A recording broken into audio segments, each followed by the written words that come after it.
Hey, deserving listeners, it's time to continue watching the Johnny Depp Amber Heard trial. Let's watch. Let's drown her before we burn her. 3 exclamation points. Did I read that right?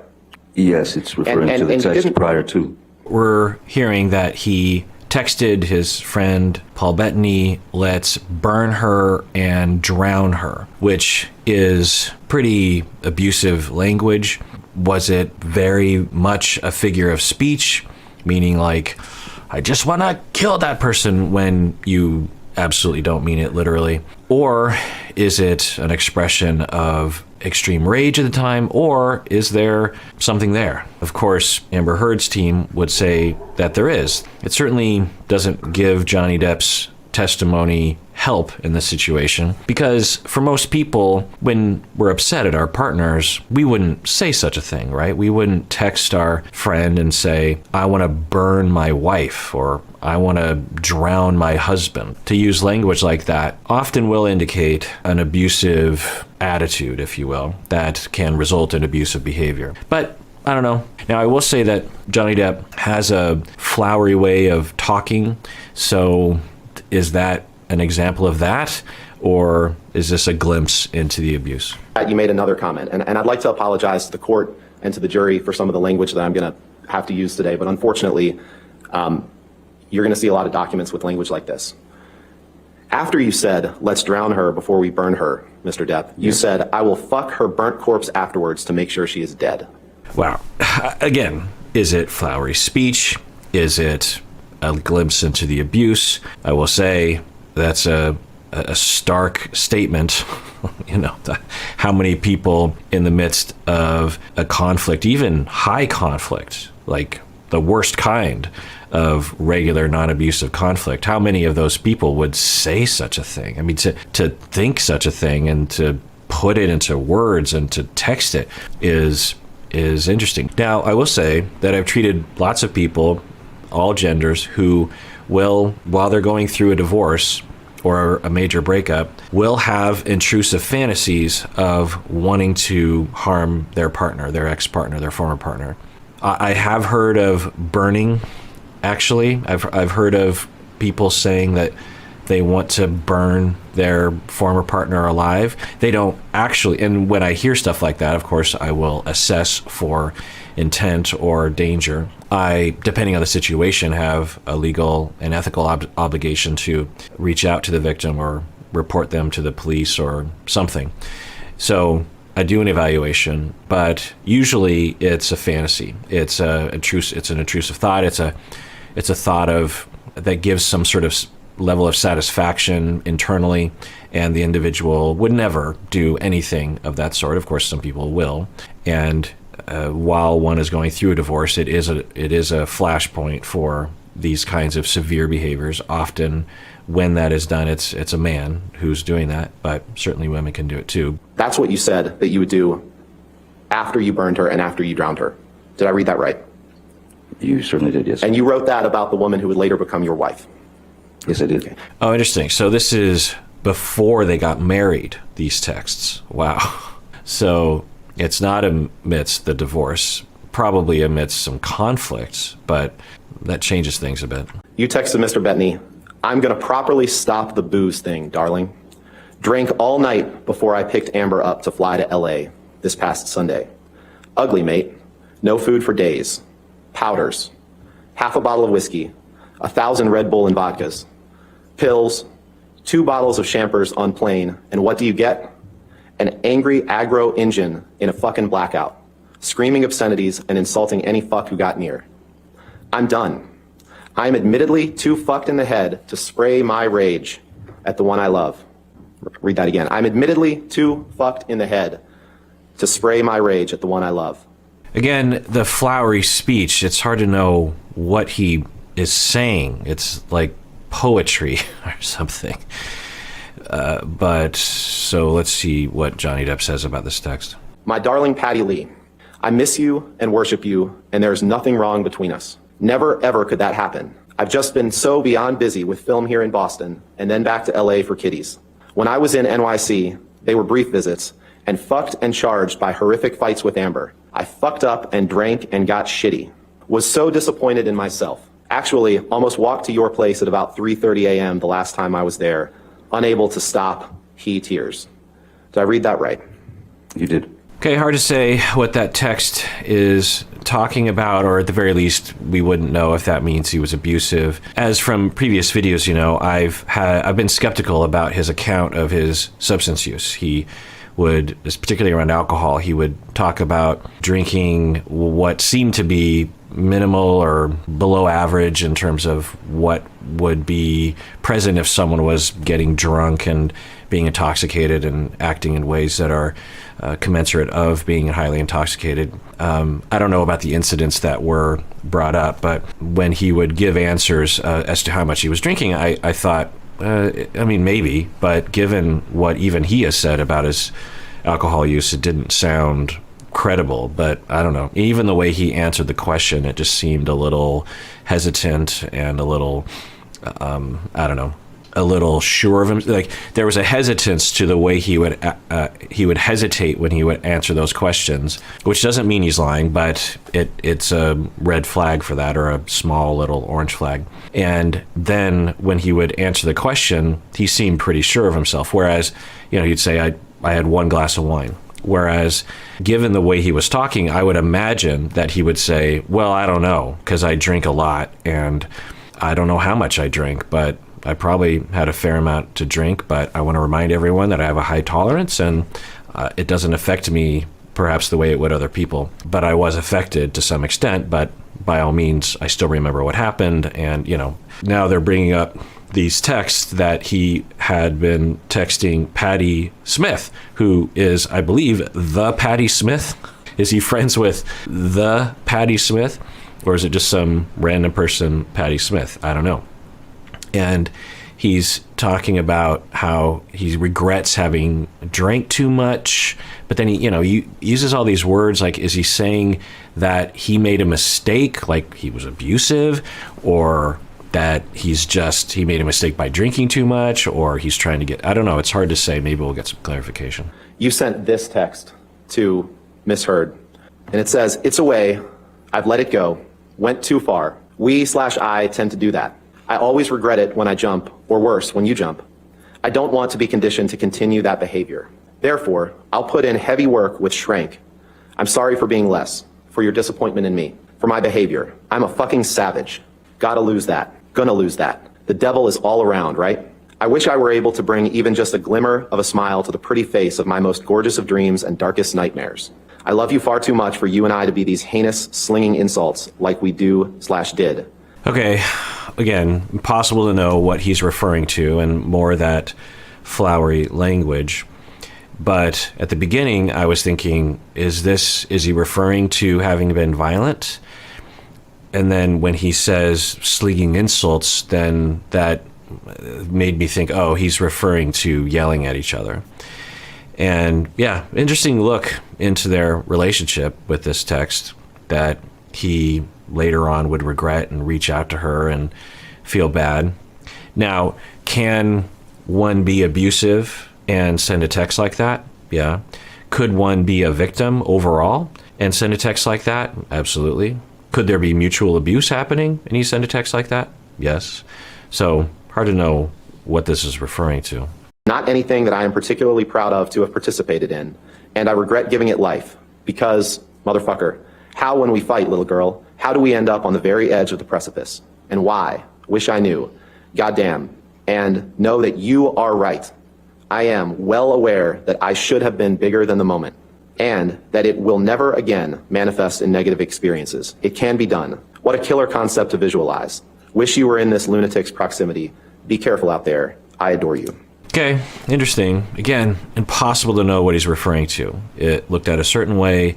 He's referring to having been physically abusive with her, and he feels bad, and he's apologizing for that. The word savage, these kinds of things. Or is he talking about having been in a fight with someone? To apologize afterwards, after a fight, it's a good thing. Yeah. So hard to know what he's referring to. You could certainly see it going either way. The other thing I'll say is that a text like that demonstrates perhaps it's a win for Johnny Depp, because that text is so, it's all my fault, and or at least that incident was my fault, or at least I'm sorry, you were right, I was wrong. And that ability to admit when you're wrong and to apologize, it says something.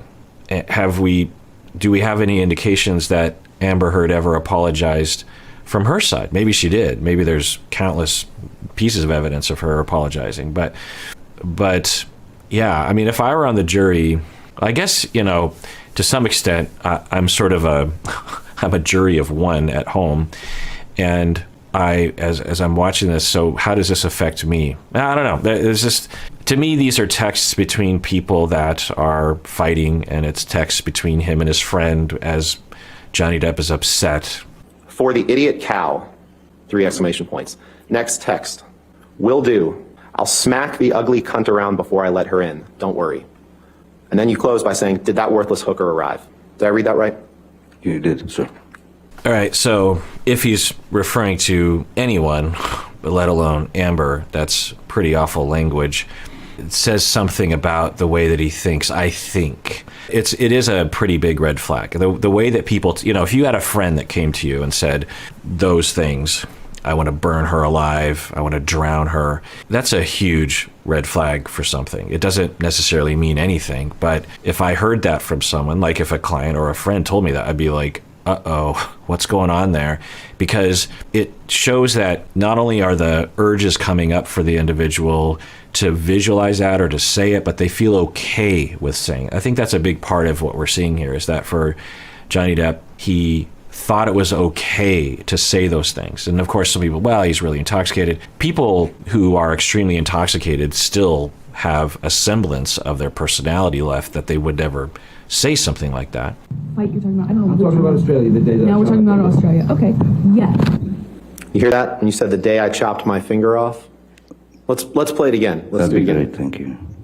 Fight you're talking about? I don't know. I'm talking about Australia, the day that Now we're talking about Australia. Okay. Are you sure that's Yeah, let's do it one more time. what You I'm actually saying? don't. Or is it the day that I got my finger chopped off? No, you say the day that I chopped my finger off. So let's play it one more time, because I think I left out the word that. It says the day that I chopped my finger off. Fight you're talking about? I don't know. I'm talking about Australia, the day that Now we're talking about Australia. Okay. Okay, so I think they're trying to make a case that Johnny Depp, in this very garbled recording, is claiming that he cut his finger off, when he claims it was Amber Heard that threw a bottle at him, which severed his finger. So, okay, now I'm guessing this is just what lawyers do. They throw various different things at the wall, and if just 10% of it sticks to the jury's mind, then it helps your case. Because I couldn't tell what he was saying in that clip.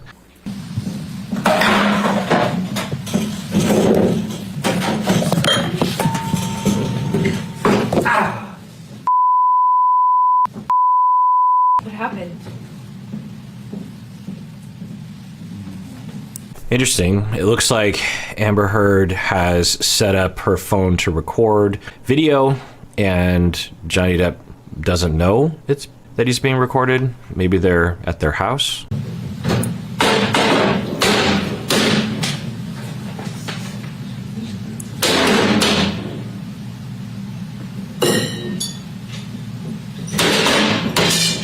Nothing happened this morning, you know that? Okay, so he's having a meltdown and smashing things. What does this mean? Does it mean that this is a peek into the violent rage that he would exhibit frequently, as Amber Heard would claim? Or is this a rare moment of him having a bit of a temper tantrum? There's a certain level of normalcy when you're upset to throw something at the ground.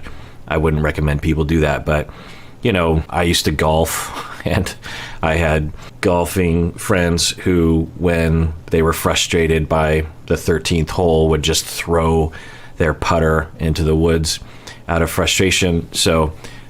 And those individuals were not abusive or rageful in any way. You get frustrated, you get physical about it. Or is this a moment in which he is trying to send a message to Amber that this I'll do to you next. You know, you've heard me talk about that abusive people will often engage in violent acts to objects as a way of threatening their partner. Let's watch. In here, No. so that nothing happened to you this morning. Yeah, you're right. I just woke up and you were so sweet and nice. We were not even fighting this morning. All I did was say sorry. Did something happen to you this morning? I don't think so. Okay, it's starting to look more like the last option, potentially. He's angry at her, and he is smashing things as he's yelling at her, and that certainly lends itself to a narrative of abuse from him. If you're Amber Heard's team, you know, this is a tick in your column, but could he have never actually been abusive to her and still do something like this? Yeah, I mean, you could argue that this is getting into abusive behavior in my book, maybe not in the eyes of the law or the jury. No, that's the thing. You want to see crazy? I'll give you crazy. That's crazy. Oh, you're crazy.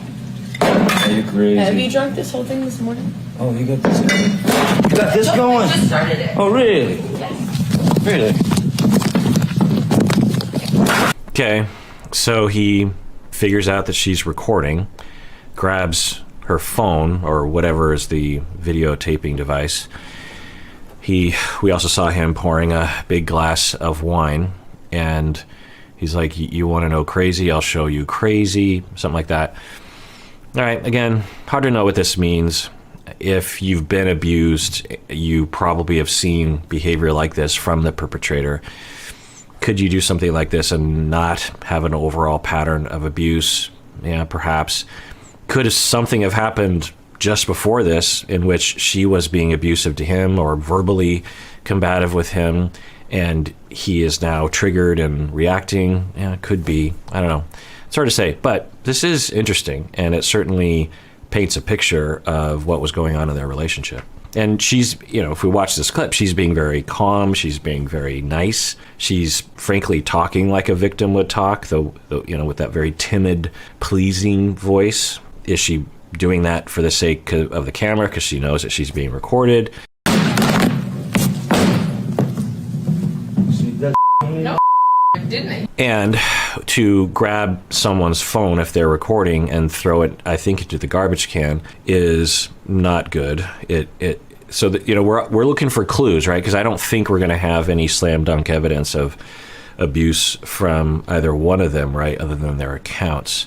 So he picks up the phone, and when I see that kind of behavior, it's a pretty big red flag of what someone is capable of when they're angry, how angry they usually get, how impulsive they are when they get angry. Abusive people are often very impulsive physically with things. If you're on your phone and it's bothering them that you're on they'll grab at the phone, or kids, if you're abusive to kids, you might grab their phone. You might, I don't know, if you're watching TV and you just, you know, that impulse to grab and to take and to disregard someone else's things or their personal space is, you know, it's a red flag of other kinds of abusive behavior. Does it indicate it for sure? No. Plus, it's like she's secretly recording him, and that would be upsetting. You know, just imagine your spouse in the middle of you having a meltdown sets up a camera and starts to secretly record you. You know, so it's not going to make you feel good. It doesn't give you the right to grab the camera, though. You were smashing. Bye.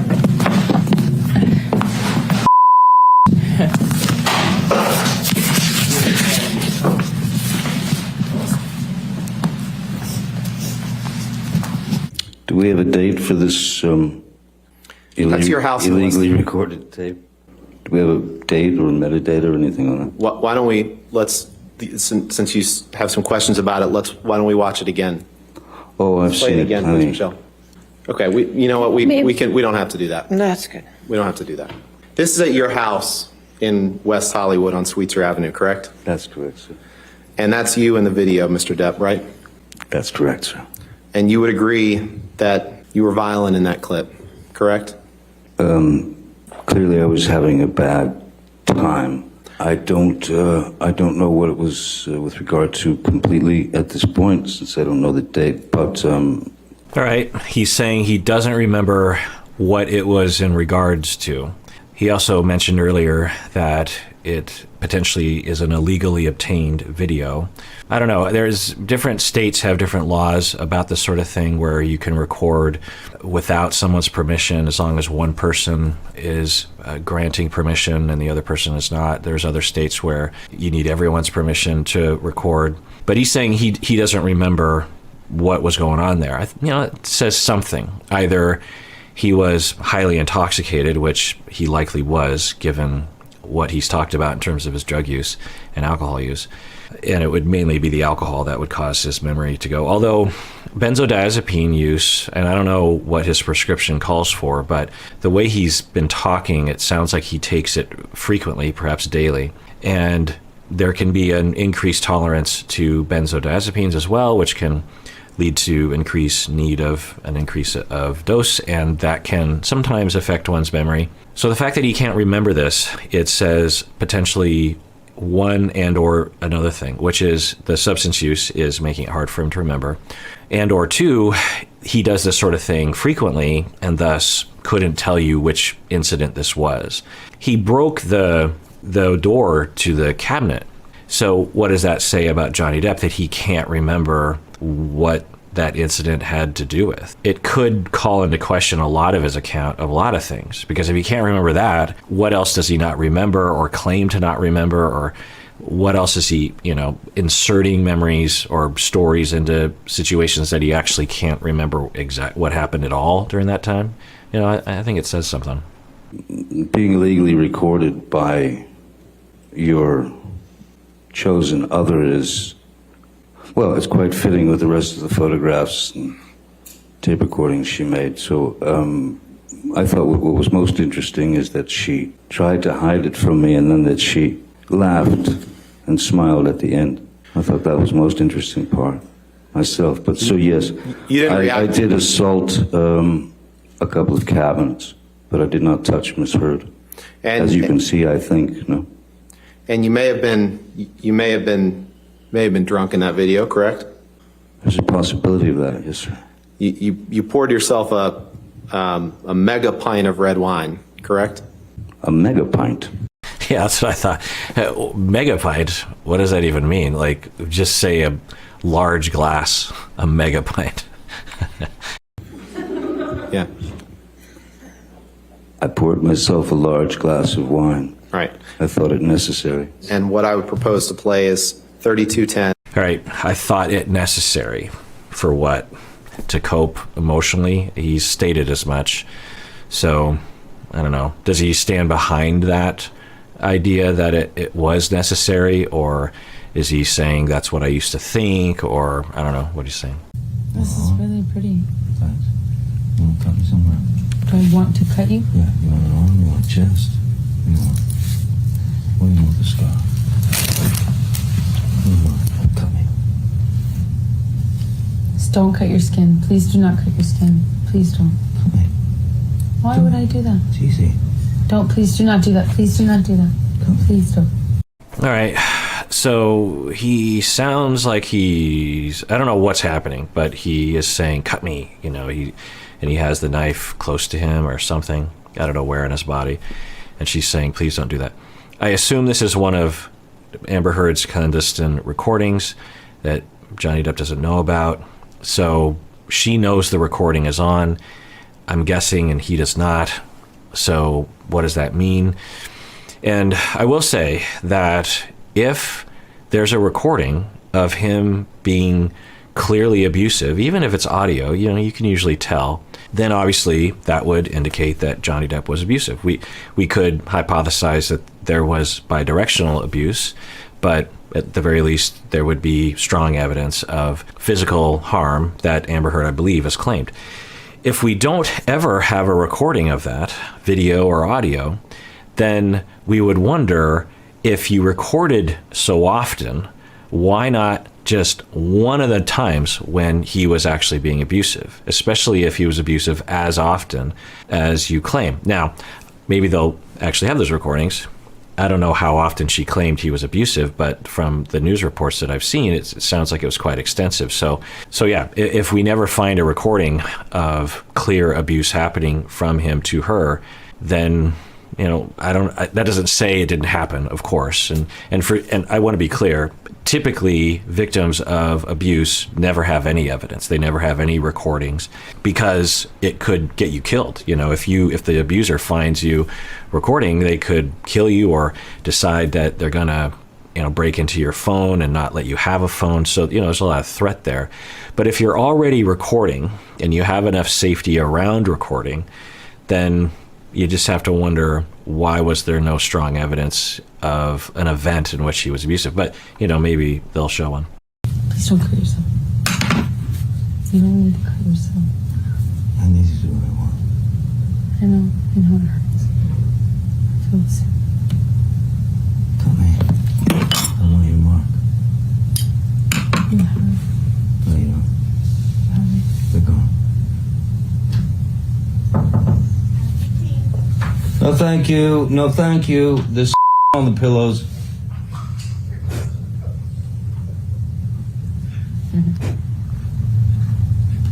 Come here. If you don't, I will. Come here. Well, Spitzer won't answer for this because he's a conservative prick. Don't. Please don't. Don't cut yourself. Please don't cut. Cut. Please don't cut yourself. Please, I know it You hurts. do it. I would never cut you. Cut me. I would never do that to you. Please Cut me. don't. Pretty disturbing. I can't imagine what justification or what Johnny... I'm really curious as to what he'll say about this, because that's a very interesting audio clip. I couldn't hear most of it, but the parts I heard were, you know, just him continuing to say, I think, indicating that, you know, he's going to cut himself or threatening to or something. Is it actual suicidal intention? Is it gesturing to try to get attention? Is it a way of him working out his trauma in some way? Is it him trying to say, fine, if you're going to hate me, you might as well just kill me now? Tell me Not a problem. How do you want first. No, my arms. it? Not on your arms. Not on your arms.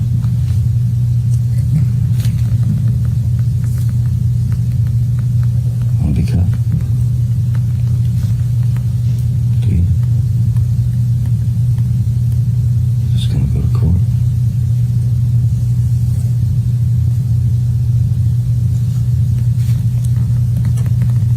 Isn't it tough?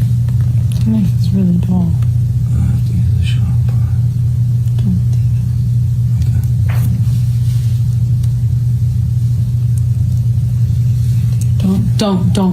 Don't. You tell me. Please don't do that. Put the knife down. Just put the knife down. Don't do that. Do not do that, Johnny. And I will say that abusive individuals will do things like this when they feel backed into a corner or the victim is threatening to leave.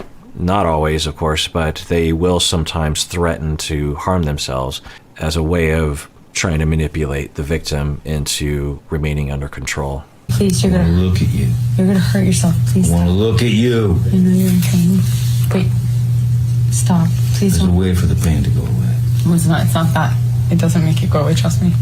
Now, it's also possible that he's legit suicidal and it has nothing to do with Amber, really, or very little to do, and more to do with his own depression, potentially, or trauma conditions regarding his early childhood trauma, or his substance problems. Who knows? I do know. It doesn't make it go away. Really? Did it make it go away? Yeah. It did?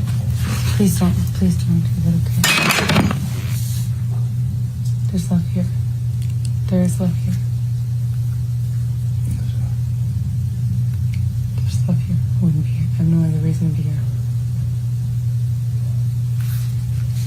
I will say that it's one of the only recordings that we've heard Amber Heard being nice to him. I have no doubt that she was often nice to him. They were in a relationship for a long time. But it's good to get this kind of insider recording just to round out the situation. You know, she clearly is concerned about his safety and doesn't want him to hurt himself, and sounds like he's saying he wants to kill himself, and she's saying, don't do that, it doesn't solve your problems, or cut or something. So, and I think she even said, it doesn't solve your problems. I know, I've been there before. So, you know, she's trying to help.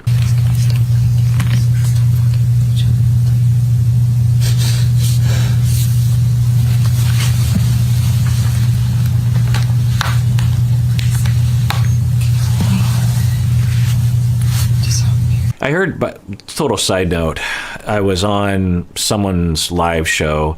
They were talking about the trial, and someone did a super chat question around, what do I think about the psychology of how Amber Heard is dressing up in response to how Johnny is dressing up? There's some kind of rumor or way of looking at her, outfit choices every day as somehow trying to get under his skin or trying to mock him or something. I think maybe she's accused of dressing, the way he dresses on Monday. On Tuesday, she will dress similar to how he dressed on Monday or something in court.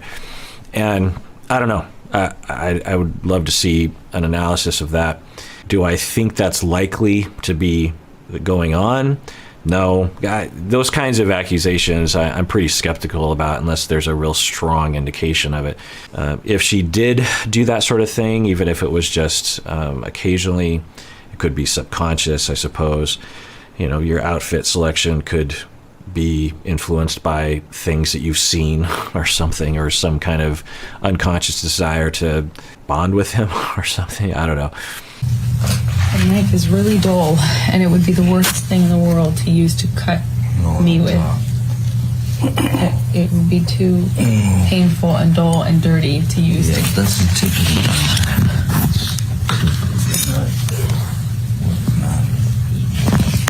She's referencing that knife is too dirty and dull to cut me with. I don't know if he's threatening to cut her. No, please don't. You're gonna hurt yourself. Don't. It's okay. Please don't cut yourself. Please don't. Please stop.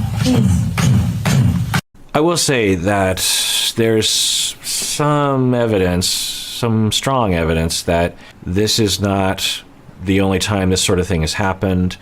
Amber seems to be familiar, the way she's talking. I don't know why I always use my marriage as some sort of backdrop or some comparison, but if my wife was doing something like this, I would be completely freaking out. I wouldn't know what to do. If you heard me talking, I would, because she's never done anything in that direction at all. I'm not shaming people that have those kinds of thoughts, of course. I work with many clients and have many friends who have those kinds of thoughts. But I will say that if it were the first time, I believe we would hear different kinds of intonation and attitude and word choice that from Amber. But I don't know. The other thing that I'll say is that this indicates possibly a dynamic that was happening frequently where, and there's been talk about this labeling of the monster. I wonder if Johnny Depp has a lot of PTSD regarding what he went through as a child, and it gets triggered occasionally, and he tries to numb it with drugs and alcohol. It works sometimes, but of course not all the time. And when that monster comes out, that rage and that pain and that self-destruction through trying to almost subconsciously kill yourself with lots of substances or threats of I'm going to kill myself or self-destructing in a relationship, a lot of masochism. There seems to be a lot of indications of that, of a lot of masochism. When you are abused, for some of us, we will internalize the abuser, and then the abuser will abuse us from within, and we believe we deserve it. We believe that we're nothing. Maybe there was a dynamic there where she frequently saw him having these kinds of episodes, and he would get drunker and drunker trying to numb it out. It only made it worse because it made him more erratic, less able to control his emotions and behavior. And she was there genuinely often trying to help him and trying to make sure nothing bad happened because she cared about him and loved him. And she would witness these moments. And then eventually in the relationship, she started to actually record them because, I don't know, maybe she wanted ammunition against him or just wanted to know what happened, you know, because one of the things that I could see myself doing if I were in Amber Heard's situation is, I don't know if I would record, but if I did, I might want that recording because I would want to maybe listen to it later just so I know that that's what happened. Because of course, if no one else is around and I say to him, you don't understand what you did because, you know, this happened. And if Johnny Depp's like, you're always exaggerating, it might be a good idea to have a recording just for your own sanity, right? Put your fucking cigarettes out on someone else. You fucking have consequences for your actions. That's it. Shut up, fat ass. Yeah, you got me there. Can you play that one more time, please, Michelle? Objection, Your Honor. I'll sustain the objection. Move on. Mr. Depp, Okay, so we heard a recording where they're fighting, and I don't know what Amber Heard was saying, so it's hard for me to comment on that. But then Johnny Depp said, "Shut up, fat ass," that kind of thing. Okay, so at least we know to her face he would say the kinds of things that he would say in his texts. when Ms. Heard tells you in that recording to go put your cigarettes out on someone else, you don't deny that, but instead you simply say, "Shut up, fat ass." Is that correct? I think that was another grossly exaggerated moment of Ms. Heard's. I did not put a cigarette out on her or throw a cigarette at her. Let's pull up Exhibit 581, please. This is another recording that we'll play the entirety of. Okay, so again, there's a lot of different interpretations of this. One is that he did put a cigarette out on her and either doesn't remember because he was highly intoxicated or doesn't want to claim that he did. And Amber Heard correctly and accurately said in this recording, you know, you don't put your cigarette on me like you just did, or, you know, something. It wasn't those words, but essentially it was intimating that. So that's one interpretation, and that's a clear example of abuse. If he had done that, then that is absolutely abusive. Well, I fucked up and cried in my bedroom after I had dumped you a fucking week prior. A fucking week prior after you beat the shit out of me. And then a week later you show up at my doorstep in my room saying you want to say goodbye. Okay, say goodbye. Oh, I said it? Yes, you did say it. I'll go to the text messages so that we are clear on the tape. Yes, you said it before to me. Okay. No doubt. I mean, you did not say you're going to come over to say bye? I made a huge mistake. You didn't say that to me? You didn't say that to me? He does not appear to refute her statement that he had beat the crap out of her or something along those lines, which could indicate that he is agreeing that it did happen, or he just doesn't want to respond to it or something. It's hard to tell. But there have been similar observations in the recording about Amber Heard that Johnny Depp will say things along these lines and Amber Heard won't deny it, right? So I'm starting to wonder if I'll land on a conceptualization of bidirectional abuse. Is necessary, especially between you and I. It is of utmost importance. Because the next move, if I don't walk away, or just go out for a little while, it's just gonna be a bloodbath. And like it, you know, like it was on the island, of course, like it was, you know. It's not worth it, man. Okay, it sounds like he's saying if I don't walk away, it's going to be a bloodbath like it was at the island. Again, what does it mean? If you are biased against Johnny Depp, then that's a clear admission of him being abusive to her. If you're against Amber Heard, then you think it's a vague reference to conflict. Because again, the way he talks, it's so flowery that he could use the word bloodbath for a lot of yelling at each other. Not that yelling at each other can't be abusive, but I don't know, it's just hard to know what they're talking about. Why be miserable? Can we just the options are there. Have some semblance of understanding for each other. Please, can we? Because I'm not trying to say, hey, by the way, no one in their right mind is going to choose bloodbath over walking away. Obviously, if you're given the option between the two, Then why has it been chosen so many times? that's snowball. It is not a distinct choice at either one of us make at any discernible point. No, it's stubbornness and it's all You know, kinds it of builds, shit. right? Like you build, I build, you know. It isn't like at one moment either of us sign a certificate of saying, or like sign the contract, or... So I wouldn't be surprised if in this moment Amber Heard is worried that they are possibly going to break up. I don't know, but I'm just guessing. And she's trying to seek solutions. And specifically trying to change his perspective. He's seemingly talking in a potentially negative way about their relationship, like, oh, it's, you know, bloodbath, it's horrible. And I think she's on this mission to say, no, you know, we can work on it. Sometimes you build, sometimes I build. Say, okay, now a bloodbath. No. So acting as though there's a choice between the two is irrelevant. I'm not asking you to stay over having a bloodbath. I'm asking you, over walking away. I'm not asking you to have a bloodbath over walking away. I'm asking you to work it out.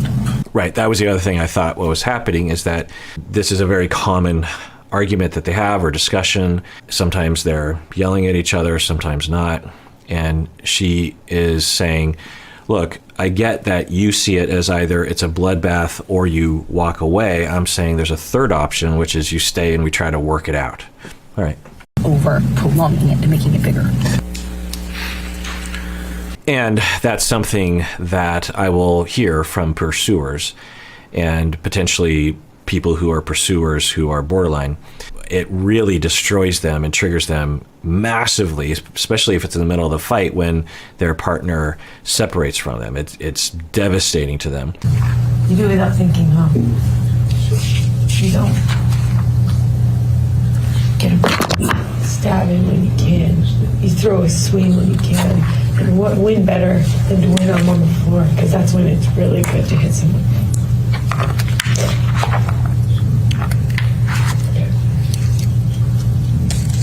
Really hard to tell what's being said there, but I think she was saying it's really good that you took a swing at me when I was on the ground or something like that. What does that mean? Is this one of those moments where she knows she's being recorded and he doesn't? Is she just saying that? Did she record hundreds of clips and this is the one where he didn't protest and say, what are you talking about? I didn't swing at you. Who knows? Is it an indication that he did take a swing at her and did frequently? I don't know. It's like, oh, yeah, shit. And you throw flour every single time you get Because you're fucking cunt! All right, so if you're trying to throw a lot of stuff at the wall and hoping something sticks, that's a good thing to throw at the wall, where he screams at her verbal abuse. But hard to know what was going on in that moment. Does that indicate that he was physically abusive, as Amber Heard alleges? It's certainly a red flag for that, to say those kinds of things, and he has a pattern of saying those kinds of things. But what I also heard was her yelling.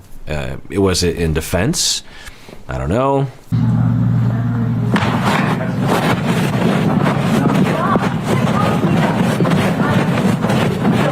Impossible. I'll talk to you later. I'll talk to you later. Talk to you later. You heard Miss Heard say, get off me. No, I did not. I heard distant screaming, and I heard, I'll talk to you later, I'll talk to you later. Yeah, it was hard to tell what was happening there. It sounded like she said, get off me. And then it sounded like he was saying, I'll talk to you later, I'll talk to you later. What does that mean? I don't know. You could see it going either direction. He was being abusive. He wasn't. Or it was a brief moment of violence from him. I don't know. Certainly didn't sound pleasant. Which guy? Does that seem normal to you? Does that seem normal to you? You told me tonight that you couldn't imagine your life without me, and now you're throwing your ring on the ground. Does that seem normal? Let's have you tell me. That seems sober? You seem normal? The definition of normal. You. Does that seem normal?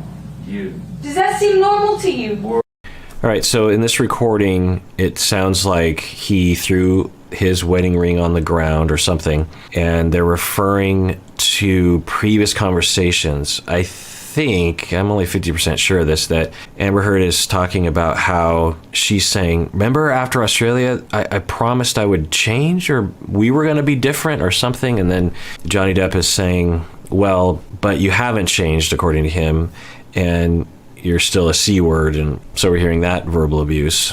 And I believe she's trying to plead with him that she has changed. She doesn't want him to leave. And there have been other recordings that I haven't reacted to where she will bring up, you're always professing how much you love me. Yeah, and when I hear this, I don't know if there's any abuse happening, but this sounds like a relationship in which there's a lot of fighting, and if the borderline diagnosis is accurate and something else is going on with Johnny Depp, I don't know what label to put to it, the avoidance of his emotions, through his substance use that he's claimed. Does he avoid feelings? Does he try to avoid feelings? I don't know. But they often will fit well with pursuer borderline people who are avoidant attachment. Sometimes they're on the narcissistic spectrum, not always. But so who knows what's happening exactly. But she seems to frequently be saying, our relationship is good, don't leave. And I need to convince you. And okay, so there's that dynamic that I think is well established on these recordings. But we also hear her yelling over him, and he is being verbally abusive, but he's not raising his voice as much or as often. What does that tell us? I don't know. Could she be just reacting to the abuse that she's experienced, or is this indicative of the power dynamic in their relationship? Borderline personality disorder. I'm borderline personality disorder now. Without question. When I've been consistent all night saying, don't go, don't fuck this all up, I'm not fighting with you anymore. I've been saying this to you the whole night. I'm really sorry we disagreed. You're not perfect. I said this 2 hours ago. I'm not perfect. You're not perfect. I love that you put But me we don't first. have to do this every time we disagree. No, we don't. But we Please. do. We do. Please, come here. And you have. Please come here. Insult. Please come here. I'm not insulting you. I have not been insulting you. So you hear that abusive tone that she's getting. Now, again, it's just right down the middle, borderline. I don't know if that's accurate, but it's a strong indication. The way she's talking, the desperation, as conflict increases, the terror of loss increases, and the desperation increases. And for a while, she's pleading. And if I were there, I would try to help Amber to understand her feelings, to try to soothe her, try to help her to soothe herself. But I would also try to help Johnny Depp, if he's interested in this relationship, to soothe her as well. He doesn't have to succumb, so to speak, but he could at least reassure her on some level, like, look, I don't want to hug you right now, but know that I love you and I'm trying. Or there's something to give her a signal, some life raft in the sea and the storm of her emotions. So she's asking for that, and she's demanding it, but she's not being abusive in my view. She was asking nicely. She's like, please come here. We're okay. I've changed, and we're working on this, and we can't do this again, and we're doing it again, and you're doing it to me. And from his perspective, I think he's thinking, yeah, you're doing it again. You're yelling at me, and you're raising your voice, and you're making demands, and you're not giving me my space. And so each is asking for something different. She's pleading for closeness, some indication of love, while raising her voice, kind of. And he is pleading that she calm down. And this is how they trigger each other. This is, I don't know for them, but often I will see that as he is saying, calm down, I will connect with you when you calm down. That's very triggering to her because it puts a stipulation on closeness, which is very scary to these individuals. And then what she does is she's like, no, I will calm down when you come here. And, you can tell that you can see the catch-22 there, right? So I think that's what's happening. But then when that doesn't work, the pleading and the desperation and the begging doesn't work, then the aggression kicks in. Let's rewind that. I'm not perfect. You're not perfect. I love you. But we don't First. have to do this every time we disagree. No. No, we don't. We do. Please. We do. Please, come here. And you have Please come here. every insult. Please come here. I'm not insulting you. I have not been insulting you. Back. I love you. Johnny, what do you need me to do? I love you. Sounds like he's walking away.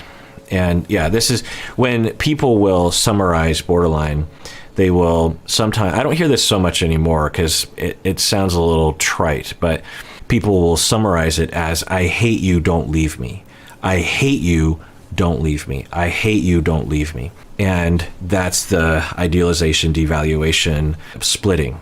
So as she's doing this, she's, if you just look at it a certain way, she's begging him to not leave her. And she's communicating how she loves him and depends on him and needs him. And at the same time, at the exact same time, it's, I hate you and I'm going to overpower you and I'm not going to listen to you and I'm not going to respect your boundaries. I don't care about you. I don't care about your feelings, but don't leave me. I don't care about you, but please don't walk away. It's happening at the same time. And if you are the recipient of that, it can be very confusing. So I think that's what's happening right now, but I can't tell. Stop. I'm gonna smack me on the ear again. I love you. I'm gonna smack my ear again. So it fucking resounds in my fucking cranium. You like that? I love you. Huh? I'm sorry. I love you. I love you too. I think she calmed down and then said, I love you. And then he said, I love you too. I think that's what's happening. I don't love you that much. No, I don't. I do not love you that much. To give of myself? No. I do not. I will not give of myself. And you want me to fucking be some kind of perched goddamn parent or a fucking weird frenzied dog? No, I won't be it. You know? Frenzied dog? I'm trying to talk to Or your goddamn fucking lover. Okay, now he's escalating. And I'll see this in bidirectional abusive relationships where one person will escalate, and they've referred to this, right? Like sometimes I go up and sometimes you go up, and they'll alternate. And I've talked about this before. The research demonstrates this, that some people will alternate month to month, 1 month on, 1 month off. Some people will alternate quick within the same minute. One person is abusive and aggressive verbally and or physically, and then the next minute the next person is, and that can happen. And there's a lot of chatter online that that's not possible, but of course it is possible. A lot of things are possible, and this is possible, and it's not that rare. It's actually a little common. It's not the assumption that we want to have, because we want to make sure we're not blaming the victim, and I still am concerned about doing that with this case, either direction. But we at least verbally hear aggression from Amber, and then she does manage to bring it down. I think she said, I love you. I'm not sure, which is a good constructive thing to say, and I think he reciprocated. I'm not quite sure. Then he starts to escalate, and you can hear it in his voice, and then she's the one saying, calm down, calm down. So, I don't know, it just... And I've treated couples like this before. They're not so common to come into therapy, but sometimes they are. And often they're both traumatized in childhood, during their childhood, and they're attracted to each other because of that, because they understand each other.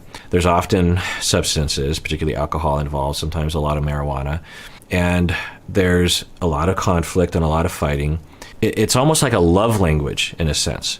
When you are really upset and you really are desperate to connect with someone, and you're trying to communicate to them that you want to connect and you don't like the way things are going right now, it's a love language-ish, I guess, to escalate and to get very angry. It's almost like a show of like, this is how important this relationship is to me. This relationship is so important to me, and you are so important to me that I am willing to get aggressive and possibly even violent. And of course, when you say it out loud, it's like, what? That doesn't make it. But for some people, that's how they were raised. And so they might have even been in the midst of their parents abusing each other or abusing themselves as children, and the parent might have even been giving this message of, beating the child. So, the teenager comes home late from curfew, and the parents are beating the child, saying, we're doing this because we love you. And screaming all night long. We're doing this because we care about you. You can't stay out past curfew while calling names and saying you're a slut or whatever it is that they're doing. You can imagine that being very confusing to internalize that mixed message, right? And then when you relate to other people, you just replay that script. And I don't know, it kind of seems like that to me, that in terms of what they're doing. And why did you put that out there? I did not. You forced me. Your team forced me to by going on the offense. I didn't force you to. From the beginning. I promise. Look up the timeline to these things. Everything is. Forget it. Okay, so I think what is happening is this is a recording that Johnny Depp knew about, maybe Amber as well, but it sounds like the recording device is in where Johnny Depp is, and he's on a speakerphone with Amber Heard. That's what it sounds like to me. I'm not sure. Amber is saying my credibility is all in question now with the media and with the public because of what's happening in the media regarding our relationship. And so Johnny Depp is laying out a way out of this. So it must be during their relationship, right? So yeah, he's saying, here's what we'll do. We will make a statement and we'll say, we're working it out and we love each other. And then she says, well, but the statement's about the abuse. And he says, yeah, that is something we have to address. And then I can't remember the sequence, but then there's some discussion around her claiming, I only made the statements, the public statements, that you were abusive because you started that fight in the public, and so I responded. But he's saying you started the fight by making those claims. And then he's saying, why did you do that? And she's saying, well, I only did it because you did it or something. Instead of, well, let's rewind that because I think this is kind of telling. Why did you put that out there? I did not. You forced me. Your team forced me to by going on the offense. I didn't force you to. From the beginning. I promise. Look up the timeline to these things. Everything is. Forget it. Forget it. You don't believe what I say. You don't believe what I say. But I did not choose this. Every step of the way has been an offense. I did not put this anywhere. I didn't. Let me talk to the team. I did not call the cops. I need no statement. IO called the I did cops. not call the cops. You told IO to call the cops. Okay, it's hard to tell what this says about what really happened.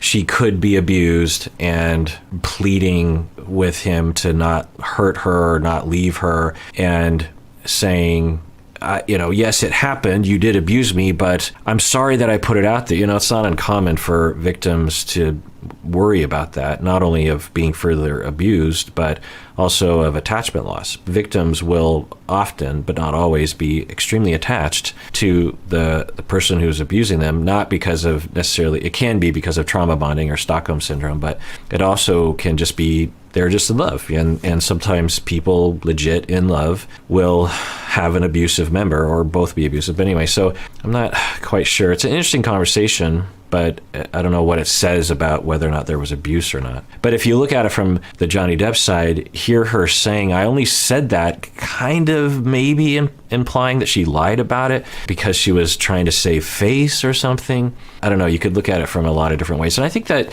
this whole trial has a lot of these situations where it's basically a Rorschach test where you're looking at an ink blot that means nothing, but you see what you want to see in it, right?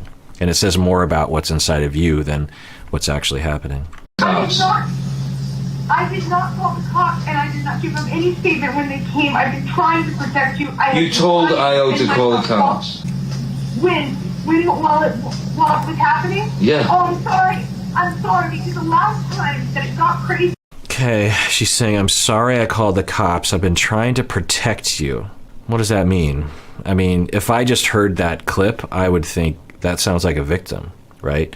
Of, oh my God, I'm so sorry. I was trying not to call the cops, because you'd think if he wasn't abusive, he would say something like, well, I don't understand why you would call the cops anytime. You're the one that's abusive or whatever.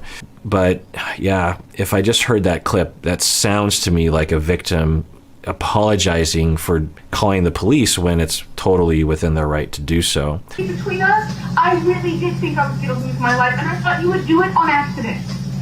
And I told you that. I said, oh my God, I thought the first time. Amber, I lost a finger, man. Come on. I had a mineral can of mineral spirits thrown at my nose. You can please tell people that it was a fair fight. Okay, so it's hard to know what's being talked about here because they're still talking about what they're going to say to the press, how they're going to get their image. At least she's concerned about her image at this point. And, it's normal. People will attack her for that. Everyone cares about their image, particularly when you're in their role of life and your image can completely make or break your career. So, there's that. You could argue that it's narcissistic potentially to have that be a major priority, but, we don't know the context.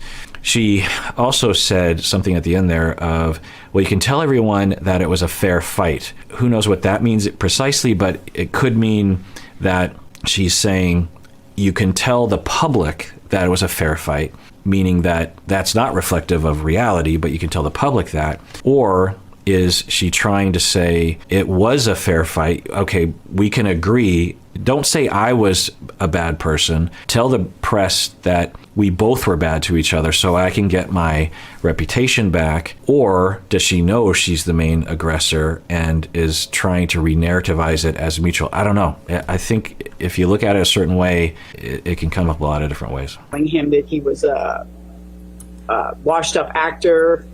He was going to die a fat, lonely old man. Then you heard, you hit me with a can. Okay, so this is one of the employees of the couple overhearing a fight between Johnny Depp and Amber Heard. And she's saying, I heard Amber Heard saying to Johnny Depp that you're a washed up old fat actor. And yeah, I mean, this is pretty consistent. There's multiple accounts of both of them being verbally abusive to each other. Pretty awful. And then she hears, you hit me with a can. I think that's the moment where Johnny Depp says he was hit with a can. If it is, it seems to be Amber Heard's go-to weapon, which is cans and bottles of liquids. We've heard multiple accounts of that. I heard Johnny say, you hit me with a can, and then he came down the steps, and Amber was behind him, and she had a bottle in her hand, was removed, and there was a brief pause at the moment, I think, of initial shock or uncertainty of why, that we were there. Neither Johnny nor Amber knew that we were there. Interesting. So I've been waiting a long time for some other person to provide witness testimony because, of course, Amber and Johnny are motivated to spin or lie to cover, and one of them is lying, or both of them are lying, or other witnesses watching. Now, you could argue that people would be motivated to lie for either person if they were beholden to one, but it just lends itself to a little bit more believability because, of course, if you wanted to stay out of it as an employee of the two of them, you could just be like, I didn't see anything, I don't remember anything, and when you get questioned, you're just like, I don't remember, I had, it was a long time ago. I don't remember what happened. So that'd be a way out of getting in trouble with your employer. Who knows? But point is that she's saying, she hears Johnny saying, you hit me in the face with a can, or you hit me with a can. And they're coming down the stairs. Amber Heard is following, and she has a bottle in her hand. Who knows what that means? Could mean something, could mean nothing. And then they see her, the employee, and they both are like, oh, we didn't know someone was here. Probably thinking, what did she hear that we just did? Okay, so what does this all mean? Is this another example of Amber being physically abusive to Johnny? He's trying to get away. She's chasing him. She's about to hit him with another bottle of something. Could be. Certainly would be consistent with Johnny Depp's narratives. Is it an example of the two of them being abusive alternatingly and she wasn't going to hit him with the bottle? I don't know. It's just hard to tell, but it is interesting to hear her account. He proceeded to walk back to the John Deere, and she again walked. He was just sitting in the seat. Amber came up to him and was asking him to come back in the house. That she was sorry. Please come back in the house. All right, so we've heard this story many, many times. He is trying to get away to de-escalate or to get away from the abuse, or both. And she chases, begs, please come back. Yeah. He didn't come out of the seat, and she was hugging and kissing him, and I love you, I love you. She was telling him I loved you. He didn't react. Johnny sat there. Okay, I mean, there's so many stories along these lines, and we've heard audio to this effect as well. It looks like she will vacillate between abuse and then will apologize. That's the cycle of abuse, right? And then once she sufficiently sucks him back in, then she lets her guard down. She begins to be controlling again at that point, who knows? Or she's being abused and defending herself at times and is so broken down that she's begging him to not be abusive or to love her or something. It certainly doesn't fit with this narrative, but it could be the overall thing. Eventually got out of the John Deere and proceeded to start to walk away. At that time, Amber started to grab at him and his shirt and trying to pull him back to the house. Just basically. Again, this is not typical victim behavior. Could a victim do this? Yeah, absolutely. There's a lot of possibilities, but the numerous stories along these lines, and now again we have this witness testimony, and she seems to be talking off the top of her head. She's not trying to think like, how do I spin this or lie or something. She's speaking pretty quickly, and she's saying that then Johnny Depp was trying to. She's like, I love you, I love you, I love you. I'm sorry, and then Johnny Depp gets to, and he's stoic, and he walks away, and she starts grabbing at him, and that lends itself to the hypothesis of abuse. It says, I'm entitled, I will reach out and grab you. Now, was it I love you and it was empathetic and warm and flexible, grab, hug me please, or is it indicative of an attitude of entitlement to his body? I don't know. Or what she will resort to when she is worried about attachment loss? I don't know. Viciously trying to pull him back. What did you observe when you went back to the cafe with Mr. Depp? When we went back to the cafe, he had a mark across the bridge of his nose. I got a bag of ice to put on it. Well, yeah, pretty damning evidence, again, because it's a witness who says, I heard him reference the can. He's running away. She has a bottle. They see me. Then she starts to be apologetic. She's like, please come back. Please don't leave me. And then she, the witness, sees a mark on his nose, gives him ice for his nose.